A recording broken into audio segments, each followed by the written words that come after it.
Merci Agathe, merci de l'introduction et j'espère que vous m'entendez et que vous pouvez voir mes diapos. Excellent. Alors, bonjour à tous. Tout d'abord, je présente un peu mon travail depuis 10 ans. J'ai fait un doctorat en biotechnologie à l'École politique fédérale à Lausanne. C'est à peu près à ce moment que l'initiative DREAM a commencé. C'est une initiative qui cherche à organiser des challenges scientifiques ouverts. Et pendant mon doctorat, j'ai organisé mon premier challenge.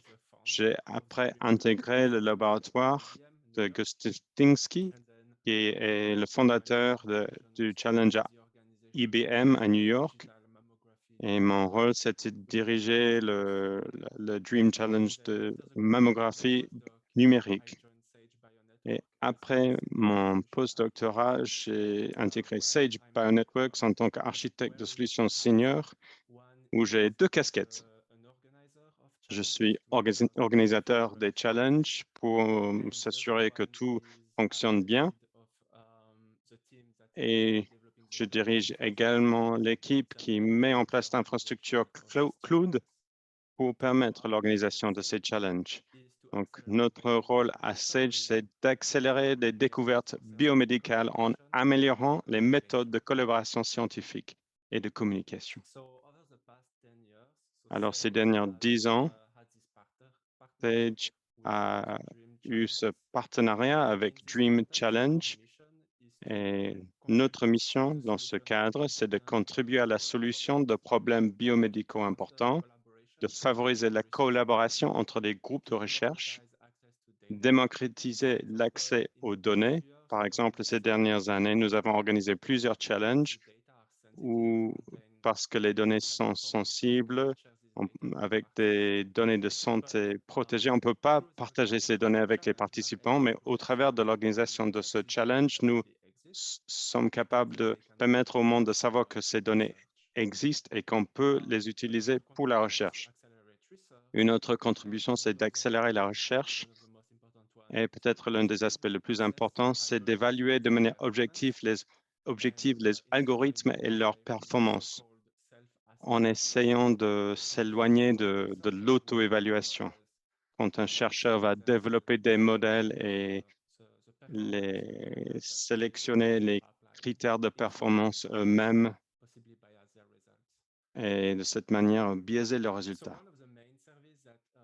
L'un des services clés que nous fournissons en tant que Sage, c'est une organisation, une association à but non lucratif. Nous avons cet outil Synapse que nous fournissons aux chercheurs et aux ingénieurs pour mettre en œuvre la recherche. Sur cette plateforme, on peut créer un compte utilisateur, on peut on peut télécharger des données, on peut également avoir une graphique pour voir qui a téléchargé quel jeu de données, à quel moment, qui a analysé ces données, et on peut voir tout cela avec les outils graphiques et on peut donc reconnaître le travail fait par les différents chercheurs et nous créons également des forums de discussion. Synapse, c'est une application web, mais nous avons également des clients programmés sous Python qu'on peut utiliser pour interagir avec Synapse. Alors ici, je vous présente 4 challenges que j'ai pu contribuer à organiser. Le premier challenge que j'ai organisé, c'était le challenge DREAM sur la mammographie numérique en 2017.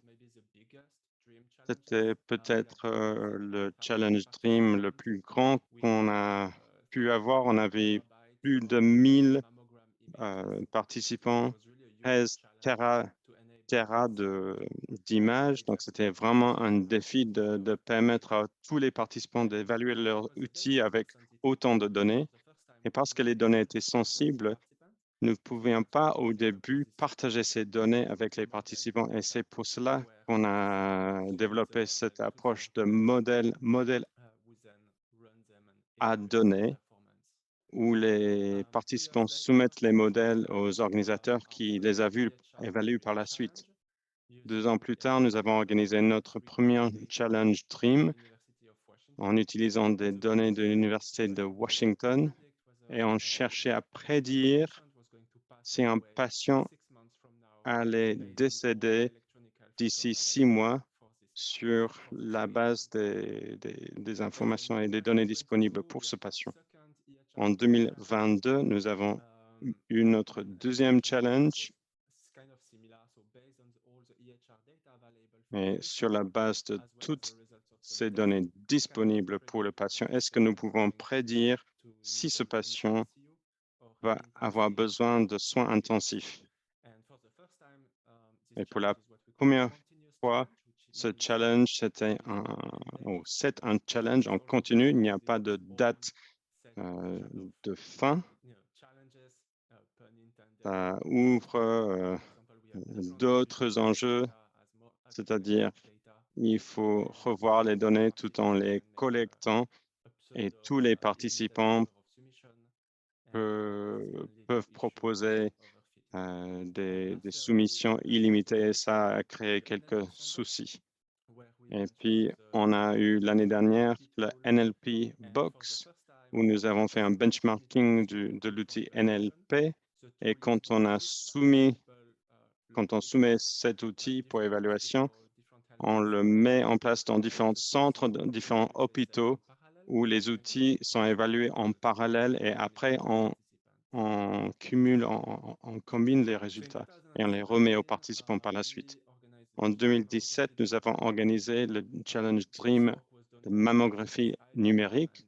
On a travaillé en collaboration avec IBM et IBWS qui ont fourni l'infrastructure cloud nécessaire. Les données sont venues de Kaiser aux États-Unis et également de l'Institut à Swindon. Et comme je l'ai dit, on a eu plus de 12 téras de données. Nous avons commencé avec l'observation que sur 1000 femmes évaluées, seulement 5 vont avoir un cancer, mais 100 vont être appelées à revenir pour d'autres examens. Alors, ça, bien sûr, ouvre des gènes émotionnels, des douleurs émotionnelles pour les personnes qui pensent qu'ils ont peut-être le cancer. Et puis également, il y a tout le travail associé avec ça. Alors, nous avons demandé aux participants de pouvoir prédire avec des mammographies, de savoir si la patiente allait développer un cancer dans les 12 mois à venir. Voici une cartographie de tous les participants. On avait plus de 1400 participants organisés en 400 équipes et nous étions vraiment contents de cette énorme participation. C'est la plus grande participation que nous avons eue depuis 12 ans.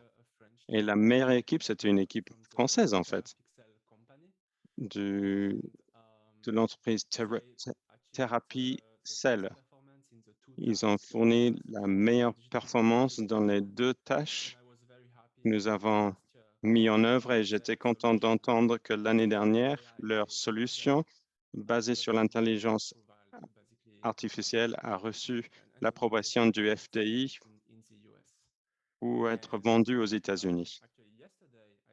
Hier, j'ai entendu que l'équipe à la 3e place a aussi reçu l'approbation de FDA aux États-Unis. Donc ça, c'est on est vraiment très content au niveau de Challenge Dream de voir que ces propositions ont été améliorées et sont utilisées en pratique.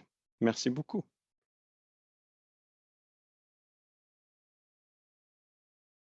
Thank you very much, Thomas, Merci beaucoup, Thomas, de cette présentation. C'est vraiment très intéressant de voir ce qui a pu être fait au niveau international. Alors, s'il y a des questions maintenant dans la salle, merci de vous manifester.